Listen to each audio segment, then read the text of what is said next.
I wasn't really that keen to move to Singapore because it was very, like I had come to Singapore for a work event, but we'd only gone to Sentosa, and I thought that was the entire Singapore. I ended up, working for Twitter, and I had my child during the Elon Musk takeover, and then I ended up having to go back to it, and then realized this is not. So the culture really changed after the Elon Musk took over? Oh, yeah.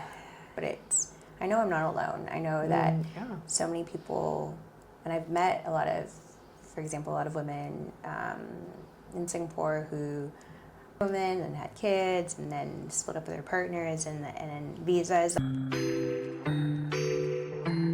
In Singapore, many of us work hard and care for our family, and push through pain every day is normal. At my clinic, we meet people just like you, high functioning, high stress, and secretly very, very tired. And very sick and tired of pain in the joints, and secretly tired from nagging pain in your neck, back, even in your arms and extremities. With just 20 minutes for a week, chiropractic care can help you to relieve all those pressures. Chiropractic care can help you to feel more energized, focused, but most importantly, pain-free. For all my followers out there, I'm offering a one-time free AI posture check at my clinic. No pressure, and just want to let you know we're here to help. For more information, you can check out the description box. Back to the video. Welcome to my channel. Today we have another Americans for our channel. It's very interesting because we met each other at my college consider reunion alumni nights, and I find out there are so many people from Iowa State University are in Singapore all this place. But Robbie has a very interesting experience because you have worked in New York, in Sydney, now in Singapore. So what is like your Singapore experience compared your work in New York and Sydney? New York, that was just right after living in Ames, Iowa, Iowa State, traveling a bit, and then moving to New York. I feel like New York was just high energy, so much fun. Like you're expected to work, everyone's expecting everyone to be working all day, like all here. night. So it's like not that different from that sense, but I think my role was very different too. I was just out, taking clients out and drinking, and that's kind of like the huge thing. And then fast forward to, actually it was chiropractor. I didn't tell you this, but I was having a lot of body pain and realized that I needed to, going through chiropractic work and different types of holistic feelings, they were saying you really need to de-stress your life and change it drastically. I decided then I was going to quit my job in New York and move to Thailand and teach English, and then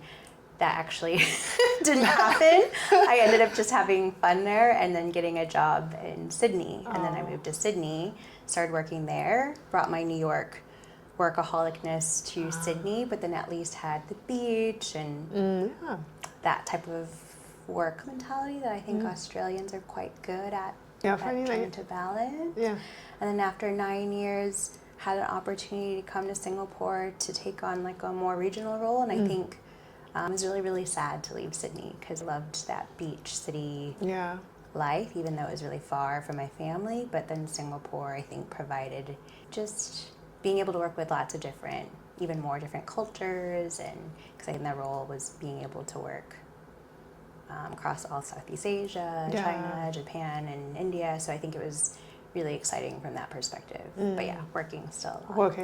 Still working a lot. Singapore, Sydney, not so much. And back to Singapore, a lot of work again. A lot in all different ways. All the different ways.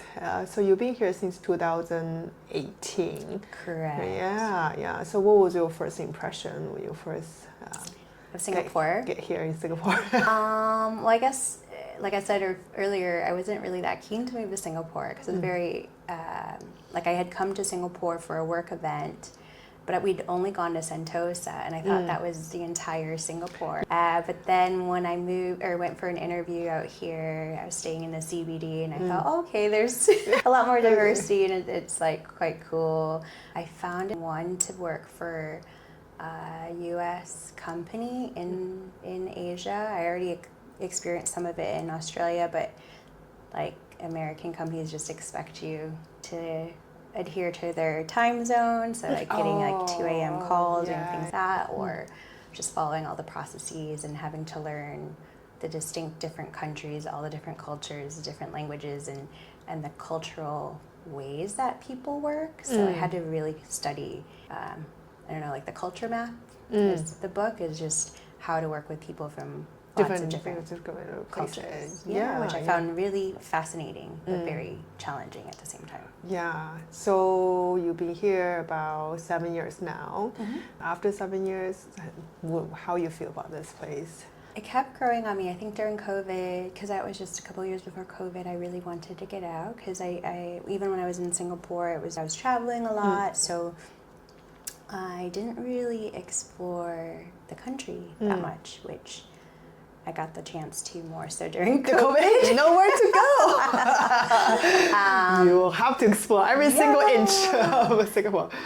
And so I wasn't really super settled because I kept thinking I want to move back to Australia was kind of the thinking. But then my partner, and then I think realizing that there's quite, in the last couple of years especially, like there's quite amazing communities and support here for lots of different small businesses and tech and even just like women in general in terms of trying to support each other to try to build businesses and stuff. And I thought, I think I was always working for a corporate at a time, and then when that whole takeover happened and having a job for a while and then found a really tough time getting back in the market, that's what helped me expand and see all the other stuff that Singapore has to offer, and that really made me feel like, okay, actually maybe this is the right place to be in terms of where I am in my life and my career, and here I am 7 years later. Yeah. What do you do?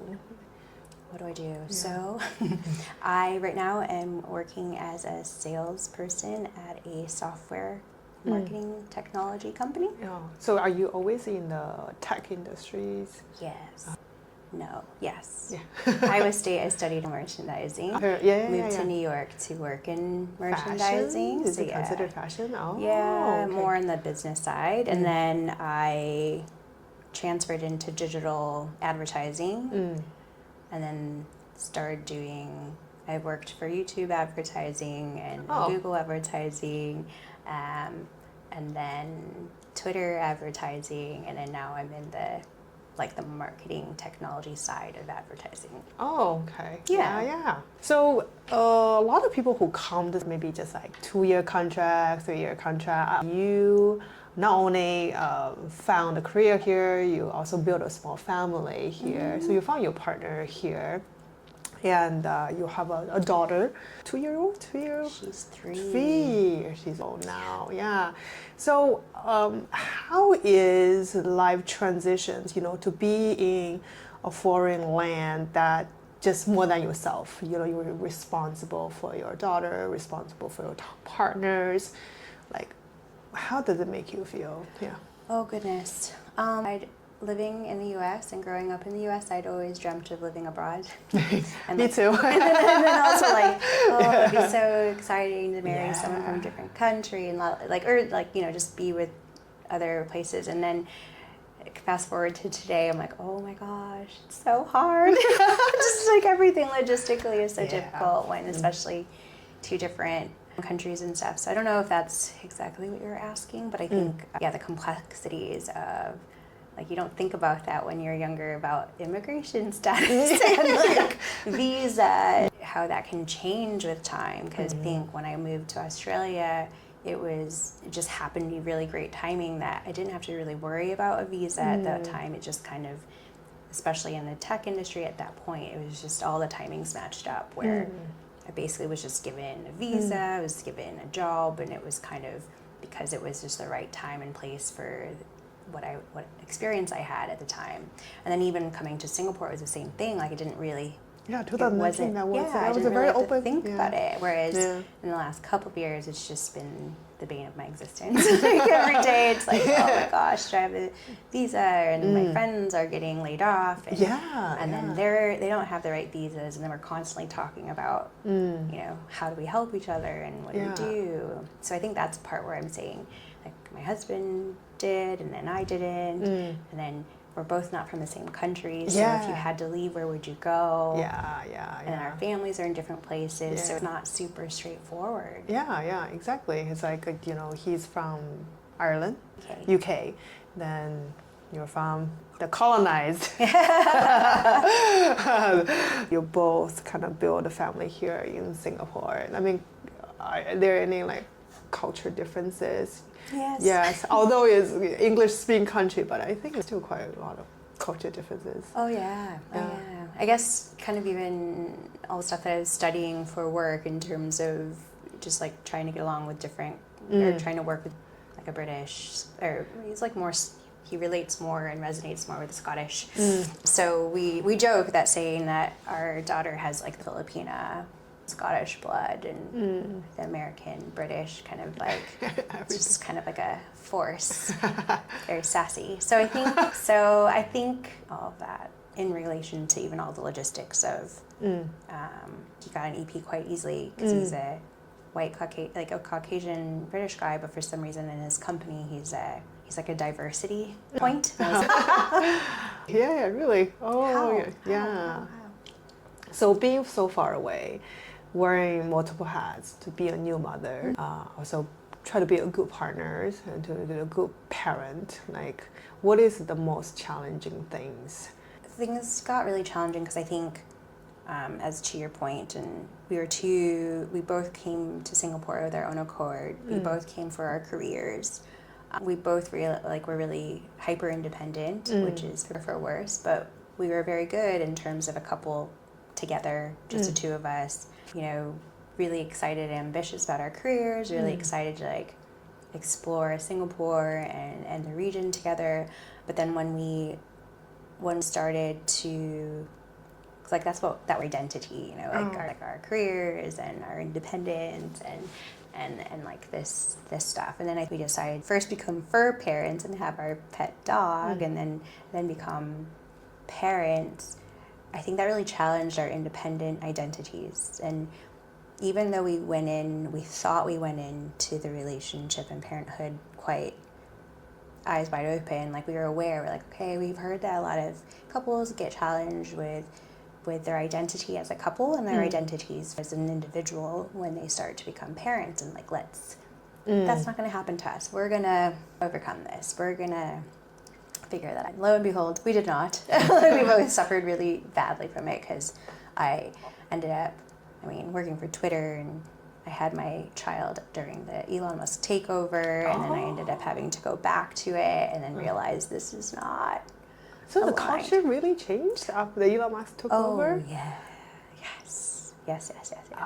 Because I left to go deliver as the conversations were about to happen. So it was closing just before or right after she was born. And I went from working at a company for 7 years where it was just like, you have like mental health days and like you get all of the support for, you know, coaching and therapy, and like it's like very inclusive, very like almost to the point where it was a little bit really soft, touchy-feely, and to this other point where it was not. It was quite. So did you get rid of that program or the benefit like wellness, like mental health wellness, coaching, and additional therapy? All these? I would assume so. Yeah. So it's just, it was just kind of like colder.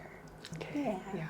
But you know, he is at a different level. Like, it's more so much of numbers are priority, not so much of a human connections. Yeah.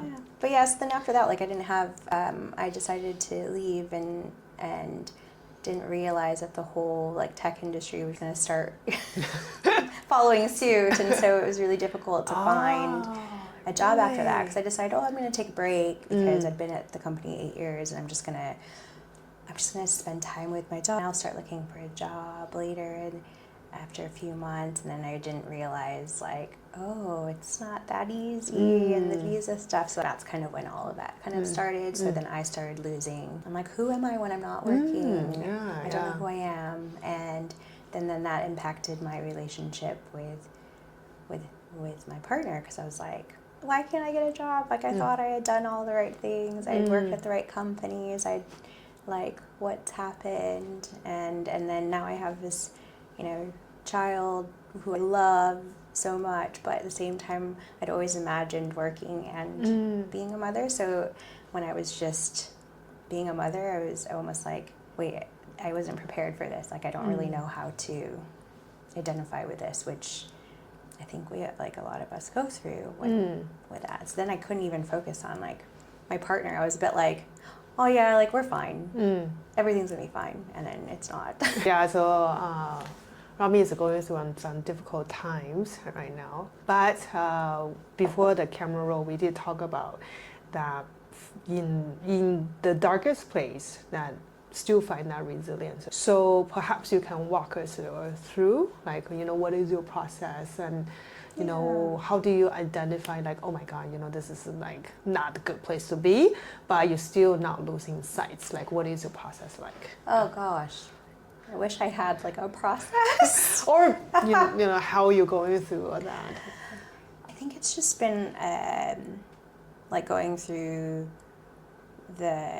just kind of step back, and like one of the biggest things was the realization of coming to terms with the fact that I identified so much with my career just working. It wasn't anything like, I didn't realize how much like when that was gone, like how it would impact me and how it would impact my confidence and my ability to feel like, am I capable of doing this anymore? Because now to question myself. And I think that part finally, I think meeting other people, talking about it a bit more helped get rid of, I don't know if it gets rid of it, but it just helps you take all the stuff that you're talking about yourself to be like questioning yourself. And when you put it outside by externalizing it, by talking to somebody about it, or even journaling it or saying it out loud and just looking it out there, it kind of just helps me see that, okay, there are external factors that are coming to play, and I need to like be kinder to myself. And I think that's been my biggest, number one hardest lesson, is trying to find that kindness to myself. Do you find resistance to that? Oh yeah. Like, I should be kinder. I should pat myself on the shoulder, but you feel like guilty about like rewarding for that praise. Very, very, very, very difficult. Much more difficult than I even thought. Someone's, or if you read something, an article, or see a post about it, or a coach or counselor says it, and you're like, how am I supposed to do that? Like, in my head, it's very like, okay, no, I need to send that, like, go meet that one extra person, or I need to send out that extra CV or that application. It's like I didn't realize how harsh I was on myself. It was like, no, you need to do more. Do more. Yeah. We're now interesting times. The world is asking a lot more from every single time. We have to see like this world is a broken world, like not sustainable the way it is. Like constantly asking more from every one of us. There is no end of this hunger of more. So perhaps we can see we are more than just an employee or a worker. We are all ourselves as well. We have our own identity that is truthful to us. It's timeless to us. It's not because I'm just an employee. For sure. So I think that's kind of number one, just trying to go like, how do I be kinder? It's not always about doing more. Sometimes it's about just quieting down or do nothing. Things will make a little bit more sense, and I think that's kind of where the light at the end of the tunnel starts to become more apparent and clear, and knowing that, okay, everything that I'm going through right now is very, very, very, very shitty. I'm really feeling it. But how you sight, like, when someone who is in a stagnation or stuck in this situation, it's very easy to spiral, be like, all these doubts, all this self-criticism become louder. But how you manage to not be sorry them, but still keeping a very clear sight forward? With a lot of challenge, but I think, I don't know if I do it very well, but I think even just the last couple of weeks, kind of going back to the, like, how do I externalize it? Because that's when I start spinning, as I realize I'm just like my to-do list and the more is all just inside my head. It's like my head of different teachers or bosses or parents or something that are telling like, okay, you need to do more, you need to spend more, and then I start spinning. And then when I realized if I just either write it out, or even better yet is like call a friend, anybody, I picked up this thing where they say like everyone's got 7 minutes and they're to like answer a phone call really quick. If it's just I just need someone really quickly, or even note, sending it to a friend. And I have a few friends that are kind of on call for,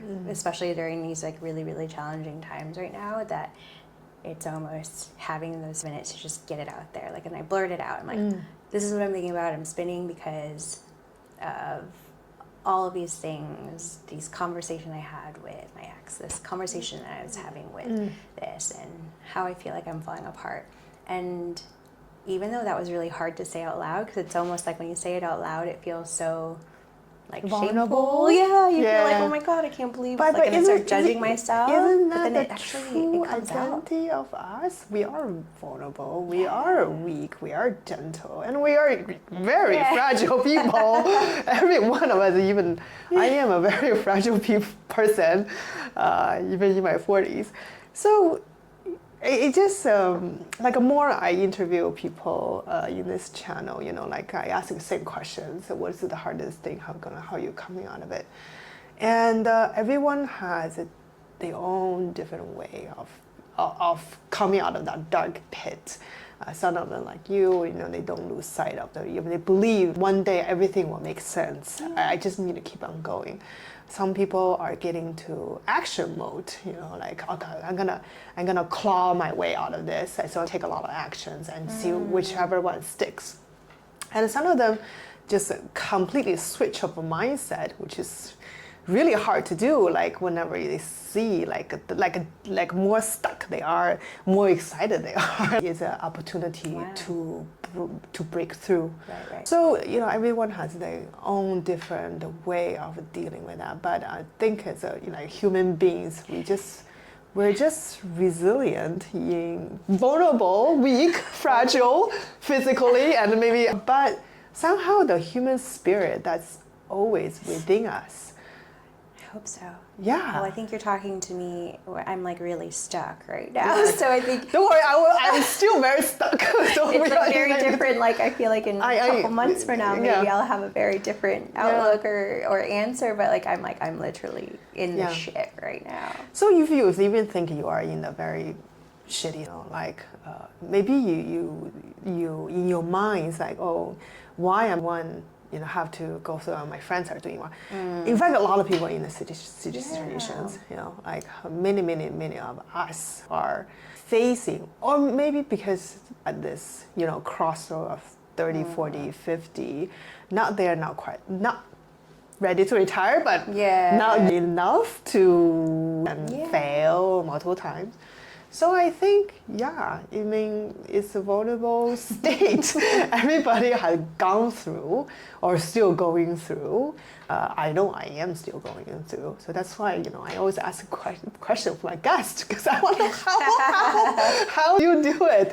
Please give me some I wish I had the answer. Yeah, but you know, being focused on looking at that, knowing is coming.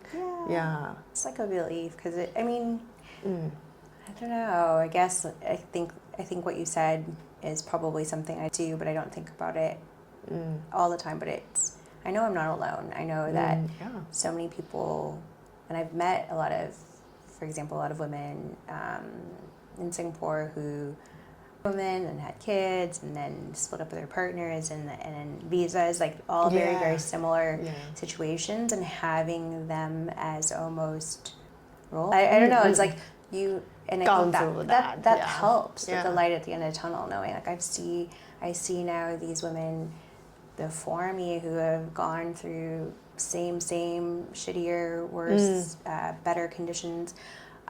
They're like thriving, they're happier, and I think that's super powerful because it gives you that hey, you could be me I know, one day. I can feel it. Yeah, I feel feel the difference in the way that they are, and they've gone through something very similar. So it's like, I know I'll get there. So just finding that community, finding those people, and I think that takes vulnerability to open up, because I would never have met those people that gave me that inspiration of like, okay, I can be you very soon, if I didn't share the hardships I was going through. So I think, again, like just having the courage, because it's so scary. Yeah. Like even having this conversation today is really, really scary, but like to have the courage to do is like, it really can help, because you get connected, or you find these stories that give you that ammunition to dig deep, to be able to change your mindset, to be able to grow, to be able to keep going. Otherwise, I would just be stuck, and I would just want to sit in the corner of the room in the dark and be like, why did this happen to me? just everything go away. Yeah, I definitely want to do that Yeah, sometimes. exactly.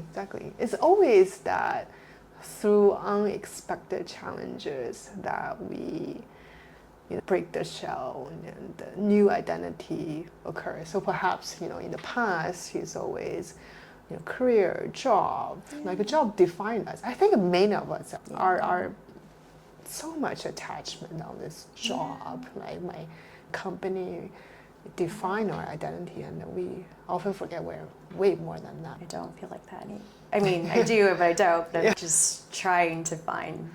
Yeah. It's like, it's not like I don't know. Is it a new identity, or it's just like I don't know, like getting back to the base of it, and then and almost expanding it in a way. Because I tried to I don't know. It's like I thought that I had disconnected from it. I'm like, who am I now that I'm not working and I have a kid? But then really, I'm still the same person, just with the new experiences to add on.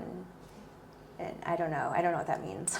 Or maybe on the verge of a breakthrough, they're gonna start a very brand new chapter. I mean, from the thing I can feel like the breakthrough is the most painful part. It's like giving birth, like the labor, the pushing, the fear, like that's But once you go through that, that's actually a very interesting. When I was light at the end of the tunnel, that's kind of like a very like wow. But no, that's what it feels like. I'm like, oh my gosh, I'm really like in that labor room. Oh my god. But that's what they are saying, right? A lot of coaches saying like the more difficult you are feeling, like more challenging you're feeling, that means you're really close to the end. Let's hope so. Yeah. Like to the other side. Yeah. You're coming close to the end. Like a new about happened. Yeah, and I think I'm really challenged. I'm always trying to hold on to that feeling, because I do, like I feel like I'm sitting on that of like really wanting to grasp onto the past, or like grasp onto what I've had, because I'm the fear of it changing, the fear of losing. It's like grieving everything that's happened, but then also at the same time, like there's like tipping on the edge, and I just feel like I'm sitting here on the edge, feeling a little bit of this excitement that you had said, like I feel a change, I feel like a different current, I feel like this is like new possibilities, making space for new things to happen, and like new ways to identify, like re-identify with myself again, and the things that I said, like I want to start, I've always wanted to share stories, it's things like that where I go, okay, like some of these things are coming back to the surface, where I'm on the cusp of, I really kind of like some parts of my old life, but I also am really excited about parts of this new life that I'm just beginning. So it's like, still in that labor room, like a lot of uncertainties. Like a few years, there's a psychologist. So in that interview, we talk about grief. Like you get older, maybe you're losing your partner, or losing your parents, or the saddest thing, losing your child. How does a person craft, like going through grief? So she was kind of like putting together as whenever we do grief, we pretty much will craft a new identity from that grief. That's usually the end result of that. So by sharing the conversation with you, it's like, grief is not necessarily somebody physically gone from our life, but you could be like letting go of that old identities, like grief of not destroying the old me, but like maybe the old me is not fading away and the new me is coming. Although like, when she talk about grief, there is always like a process to go through, and the time, long, short, there's no definition about it, but is by the end of the grief is a brand new identity, a brand new that we don't know we are capable of. Cool. Wow. Yeah. Thanks for that. Yeah, so if you are going through a hard time or in a place that you don't want to and you feel like you're super stuck, don't worry. Every one of us are at a point or still are going through that process again. So, like what Rami said, you're never losing sight. Keep going. One day, I promise you, all make sense. Thank you so much for your time. Thank you so much for your time. As always, I'll see you next time. Okay, bye-bye. If you enjoyed today's video and want to support the channel, you can buy me a coffee. Every little bit counts. All the donations you put into Buy Me Coffee will put into better equipment, improve the production value, and perhaps more interesting guests. So every little bit helps. If you don't want to donate, that's cool too. Just making sure you share and like and subscribe. Thank you so much for your support. We won't be here without you.